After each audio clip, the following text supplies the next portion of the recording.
November 24th began as a picture-perfect day on the Sunshine Coast. Warm sun, blue skies, and no hint of danger. Residents went about their routines, unaware of the violent storm brewing just out of sight. Suddenly, the sky turned an ominous green-black, and the temperature dropped. Without warning, cyclonic winds up to 150 kilometers per hour tore through the coast. Trees snapped, debris flew, and the roar of the wind was deafening. Golf ball-sized hail hammered roofs and cars, shattering glass and flattening gardens in minutes. Rain fell in blinding sheets, flooding streets and reducing visibility to zero. The storm carved a path of destruction from Caloundra to Noosa, hitting Maroochydore, Mooloolaba, and Coolum Beach hardest. In under an hour, the chaos ended as quickly as it began, leaving devastation and an eerie silence. The blue sky returned, but the landscape was forever changed. Nature's power had turned a peaceful afternoon into a disaster zone. For locals, the storm was a nightmare come to life. Sarah Jenkins from Buderim recalled, "One minute the kids were playing, the next the sky went black. We huddled in the bathroom, terrified the roof would come off." David Chen, caught driving in Mooloolaba, said, "Rain was blinding, hail pounded my car, and trees crashed down around me. I've never seen anything like it."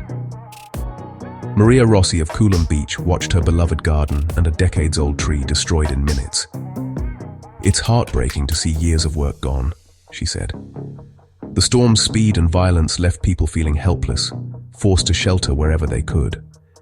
Many described the sound of the wind and hail as something they'll never forget. These stories reveal the human cost, fear, loss, and vulnerability.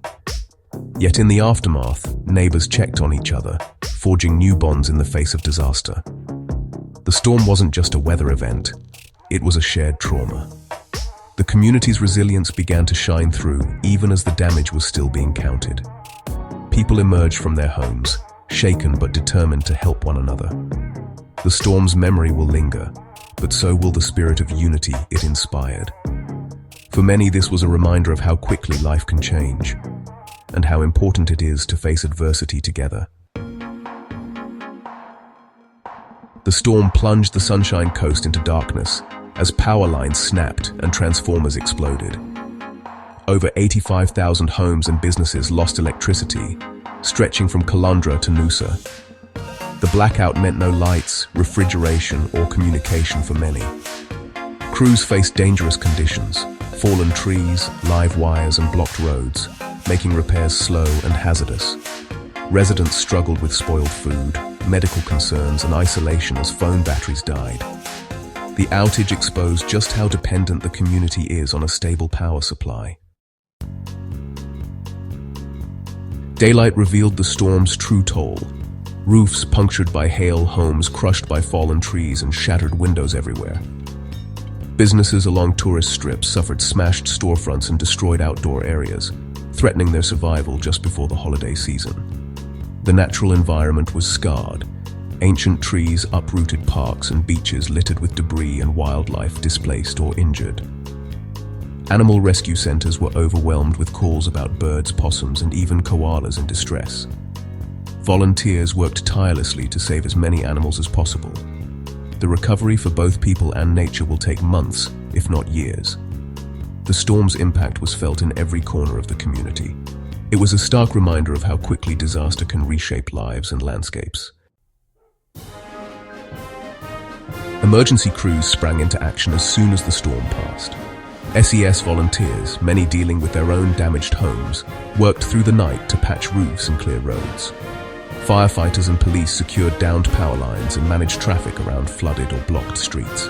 The sheer volume of calls overwhelmed resources, forcing teams to prioritize the most urgent cases. The storm's unpredictability left little time for warnings, but the rapid response showcased the dedication of first responders. Their efforts brought order to chaos and hope to a battered community. As the community reeled from the storm, a new crisis loomed, a severe heat wave. With power still out, thousands faced sweltering homes and no way to cool down. Health authorities warned of heatstroke risks, especially for the elderly and young children. Cooling centers opened in powered community halls and libraries, offering refuge and a place to recharge devices. Residents with electricity welcomed neighbors needing relief from the heat. The storm's aftermath created a cascading emergency, testing the community's resilience. Authorities urged everyone to stay hydrated, check on vulnerable neighbors, and conserve phone batteries for emergencies. The heatwave underscored how disasters rarely come alone. This storm is a wake-up call for the summer ahead. Experts warn that extreme weather is becoming more frequent and intense. The chaos exposed vulnerabilities in power, warning systems, and preparedness. Now is the time to review emergency plans, secure homes, and build resilience. Being prepared isn't overreacting. It's essential. The Sunshine Coast's ordeal is a lesson for all.